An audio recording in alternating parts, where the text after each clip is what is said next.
maybe third time's a charm on this attempt at a first look, which is now a third look at 6 seasons in Sartar, a campaign for RuneQuest Roleplaying in Glorantha by Andrew Logan Montgomery. This comes from the Jonestown Compendium, which is the RuneQuest equivalent of Miskatonic Repository, which you can get on DriveThruRPG for... I don't understand exactly how the licensing all works, but essentially it is not official, but officially okay material for Call of Cthulhu, and in this case for RuneQuest from the Jonestown Compendium. This is a campaign. I'm going to just show a quick bit of the back here. I don't know if you can read that with my not great camera. I'll show a little bit in the front.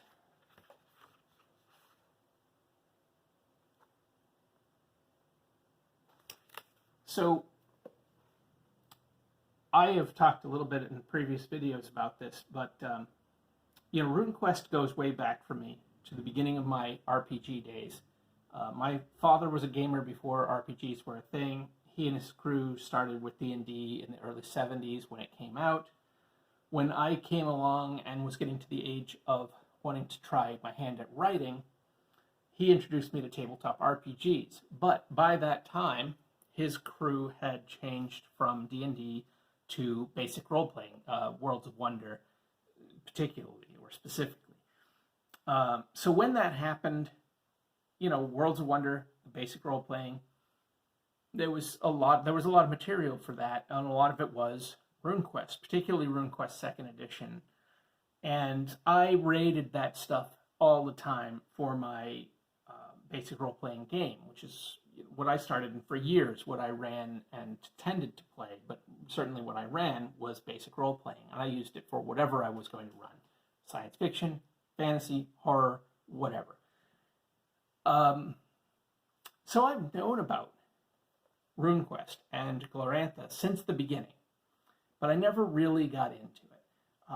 I remember my dad had talked about, his crew had not really been that into Glorantha as a setting. I don't know what they did. I feel like they did some kind of medieval European thing.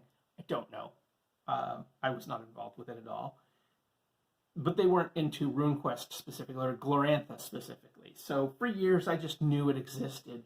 And different versions of the game came out, and I saw them go by, and I wasn't really that interested. I'm not a fantasy RPG player as a general rule. It's not my cup of tea as much. I have been enjoying the heck out of Dungeon Crawl Classics. There are games out there. Ars Magica is one of my all-time favorite RPGs, and it's very much fantasy, very specific fantasy, and that's important. I tend to prefer very specific fantasies versus very general ones. There's other reasons why I'm not into Dungeons & Dragons particularly, but part of it is that it's a little too generic, and even more so when you go to, like, Forgotten Realms, which is, about as generic as it gets. I bounced off, is what I'm saying, multiple times. And when they republished the 2nd edition, I did a Kickstarter. That was when I was still doing some Kickstarters. I backed the 2nd edition reprint, and I got it, and I read it, and, it kind of reminded me why I didn't get into RuneQuest way back when. I liked the elegant simplicity of basic role-playing, and I found that RuneQuest 2nd edition added complexity without necessarily adding any fulfilling elements. And it was more complex, but was it better? I didn't think so at the time in the 80s. And when I read through my hardcover of the 2nd edition reprint, I felt basically the same way. It was more complex, but was it better? Not really. I bounced off RuneQuest again. But then this new edition, this beautiful, gorgeous new edition came out, and I just couldn't get past the visuals. It's so beautiful. And I started watching videos, including Bud's RPGs, who, on the day I'm recording this, though I'm sure not even close to the day that it will go up on YouTube, it's his 50th birthday, so happy belated birthday, Bud. Not that I think Bud watches much as this, but nonetheless, thanks to him and watching his videos talking about the lore of RuneQuest, it kind of awakened some in me. This new edition really brought up more interest, and so I got very interested in RuneQuest and Glorantha. And then unfortunately the passing of Greg Stafford, who is a name, like when you're in certain RPGs, like his name just keeps coming up, and particularly anything related to Chaosium and with Pendragon and all these different games, his name comes up a lot. And, you know, Glorantha was his sort of his child, you know, birthed into this world from his brain. So I, again, continued to develop this interest, and I thought, I'm going to do it. I'm going to dive in to RuneQuest. I'm going to dive into Glorantha. I'm going to find out what this world is all about. Thanks in part to Bud's videos and some others out there. I was starting to get a little bit of a handle on it, and I understood for the first time really how different it was, that it was this Bronze Age high fantasy of demigods and magic. And great, cool, it's unique, it is its own thing.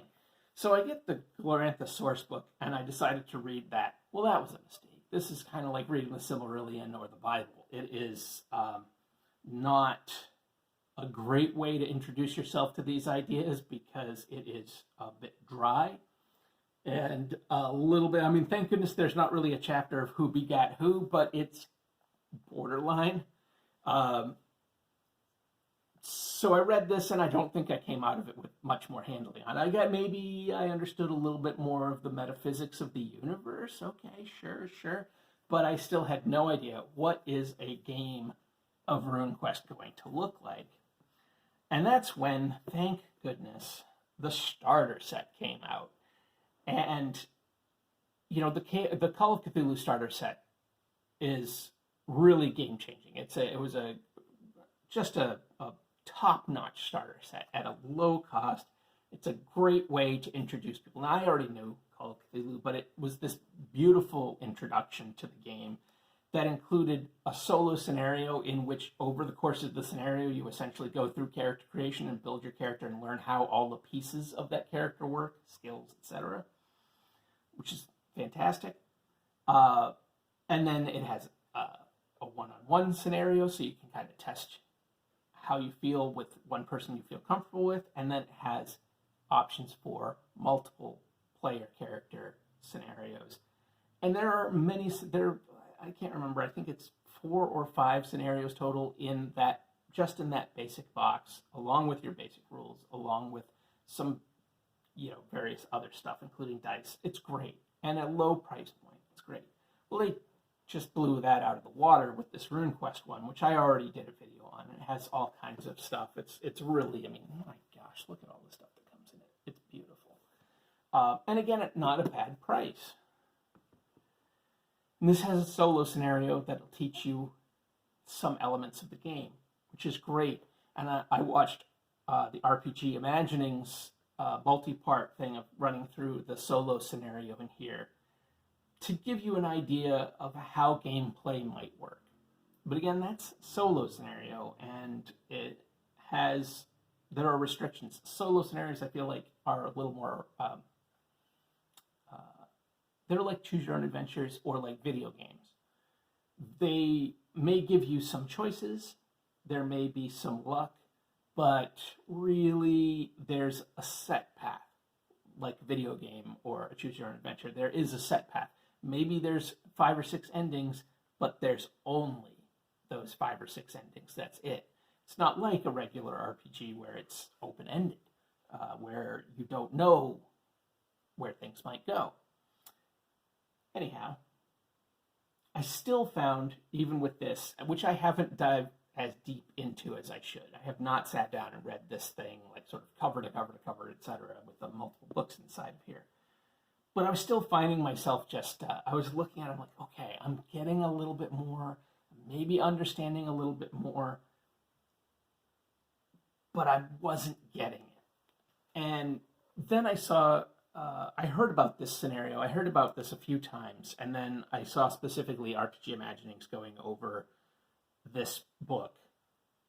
And he talked a lot about how this book really gets you into not just the how and the where, etc. It gets you into the why and what it means really to be playing this game, why this game is what it is, and what it can be.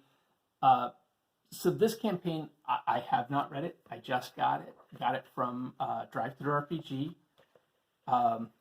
But from what I understand, this game, this book, and this campaign in particular really helps to ground you and to break through the wall of any disconnect.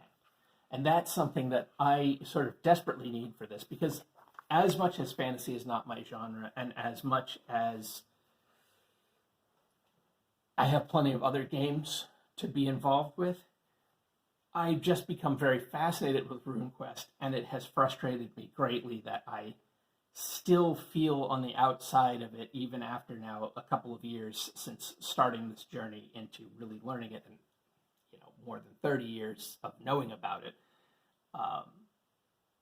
I've just continued to bounce off this wall, and I'm really hoping that with my finally actually reading this and my read through of this, I'm really hoping that I can really finally break into Glorantha and RuneQuest and understand more what's going on. Yeah, I think probably I'm because I'm just looking at this for the first time. I'm not going to be able to say a lot of great stuff about it beyond that. Just that I wanted to mention that I got it and where I am in my journey of exploration into this strange world. I think checking out RPG Imagining's take on this is going to help you more as far as what's in it. So that's what I'm talking about today. Just some RuneQuest, Glorantha stuff, see if I can maybe finally start to understand this game. Of course, understanding is the first step, then trying to find anybody else to come and join me on the journey, that's a whole other thing. And we'll worry about that. I can't even imagine it'll be the next year, but at some point in the future, we'll worry about that. All right, everybody, take care.